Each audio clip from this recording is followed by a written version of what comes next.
Section 337 of پی پی سی ہمیں بتاتا ہے کہ ہرٹ کی کتنی کائنڈز ہیں. ہیومن باڈی کو کیٹیگرائز کیا گیا ہے لیگل اسپیکٹس کی طرف سے، اور تاکہ جو ہیومن باڈی پہ ضربات لگتی ہیں، چوٹیں لگتی ہیں، تو اس کو لیگلی کیسے ڈیفائن کیا جائے، کیسے اس کو ڈیکوریٹ کیا جائے for legal proceedings. So first of all, there is a term used in legal perspective, that is shuja. Shuja means any part of body other than this one. اس سے جو نیچے والا جو بھی حصہ ہے وہ شجا میں نہیں آئے گا. گردن اور سر کا جو حصہ ہے یہ سارا شجا میں آئے گا.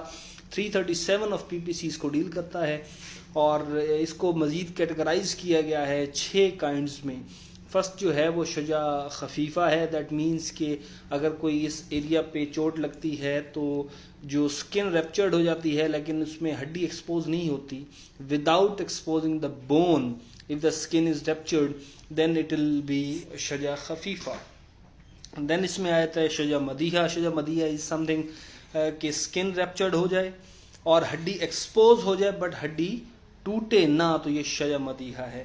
تھرڈ ہے شجا ہاشمیہ، کہ اس میں کوئی ایسی ضرب لگے کہ اس میں سکن بھی ریپچرڈ ہو جائے اور ہڈی ایکسپوز بھی ہو جائے اور ہڈی بریک بھی ہو جائے، ٹوٹ بھی جائے، تو یہ شجا ہاشمیہ ہے. فورتھ ون ہے شجا مناقلہ. شجا مناقلہ یہ ہے کہ سکن بھی ریپچرڈ ہو جائے، ہڈی ایکسپوز بھی ہو جائے، ہڈی ٹوٹ بھی جائے، اور لیکن اس میں ہڈی ریلوکیٹ نہ ہو، مطلب اپنی جگہ پر رہے، اپنی جگہ سے ہلے نہ وہ ہڈی، تو وہ شجا مناقلہ میں آ جاتا ہے. اس کے بعد ہے شجا اما. شجا اما یہ ہے کہ سکن ریپچرڈ ہو گئی، ہڈی ایکسپوز ہو گئی، ہڈی ٹوٹ گئی. ہڈی ٹوٹنے کے بعد وہ ہڈی جو ہے وہ اپنی جگہ سے ہٹ جاتی ہے، لیکن جو کھوپڑی کے اندر ہڈی کے بعد ایک میمبرین ہوتی ہے، جھلی ہوتی ہے، وہ ایکسپوز نہ ہو، تو یہ شجا اما ہے. اس کے بعد جو لاسٹ ہے 337A6، جس سے ہم کہتے ہیں شجا دامیہ. شجا دامیہ یہ ہے کہ سکن بھی ریپچرڈ ہو جائے، ہڈی بھی ٹوٹ جائے، ہڈی ریلوکیٹ ہو جائے، اور اس ہڈی ریلوکیٹ ہونے کے بعد دماغ کے باہر ایک میمبرین ہوتی ہے وہ بھی اس میں ریپچرڈ ہو جائے، تو یہ شجا دامیہ ہے. منیمم جو پنشمنٹ ہے 337A کی شجا کی وہ 2 سال ہے، اور جو میکسیمم پنشمنٹ ہے وہ ہے 14 ایئرز. اس کے بعد آ جاتا ہے جرح، یا اس کو جرح بھی کہتے ہیں. جرح جو ہے وہ بیسیکلی 337B اس کو ڈیل کرتا ہے. جرح is any part of body other than الشجا، مطلب گردن سے نیچے والا جتنا بھی پارٹ ہے وہ جرح میں آ جائے گا. جرح کی مزید 2 کائنڈز اس میں کی گئی ہیں، ایک ہے جرح جائفہ، ایک ہے جرح غیر جائفہ. جرح جائفہ جو ہے وہ یہ گردن سے لے کر آپ کے ہپس تک کا جو ایریا ہے یہ جرح جائفہ میں آ جائے گا، اور جرح غیر جائفہ جو ہے وہ ہپس سے نیچے والا حصہ آپ کے پیروں تک جو حصہ ہے وہ جرح غیر جائفہ میں آ جائے گا.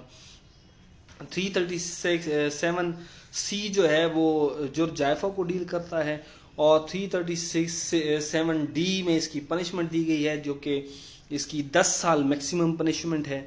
اسی طرح 337E میں جرح غیر جائفہ کو مزید اس میں بتایا گیا ہے ڈیٹیلز کے ساتھ، اور 337F جو ہے اس میں جرح غیر جائفہ کی پنشمنٹس بتائی گئی ہیں. Same as the case with the شجا، اس کی بھی 5 کیٹیگریز ہیں جرح غیر جائفہ کی، جو ہیں جرح دامیہ، جرح مدیحہ، جرح ہاشمیہ، جرح مطلحمہ، جرح مدیحہ، اور اس میں لاسٹ ون ہے جرح مدیحہ غیر جائفہ. اس میں بھی یہی ہے کہ سکن ریپچرڈ ہو جائے، ٹھیک ہے. پھر دوسرا ہے کہ سکن ریپچرڈ ہو گئی ہے لیکن ہڈی ایکسپوز نہیں ہوئی. تھرڈ ون ہے کہ سکن بھی ریپچرڈ ہو گئی ہے، ہڈی ایکسپوز بھی ہو گئی ہے لیکن بریک نہیں ہوئی. اور فورتھ ون ہے کہ ہڈی اس میں ٹوٹ جائے. ففتھ ون ہے کہ ہڈی ٹوٹے بھی اور اس کے اندر اس کی جو لاسٹ میمبرین ہے وہ بھی اس میں پھٹ جائے اور ریلوکیٹ ہو جائے ہڈی. تو یہ لاسٹ اس کی کیٹیگری ہے جرح غیر جائفہ کی. منیمم پنشمنٹ جو ہے وہ 1 سال ہے اس کی، اور میکسیمم پنشمنٹ جو ہے جرح غیر جائفہ کی 337F5 کی وہ 7 سال ہے. یہ ایک شارٹ سا میں نے آپ کو انٹروڈکشن بتا دیا ہے ہرٹ کی کائنڈز کا، in order to memorise you people. Thank you.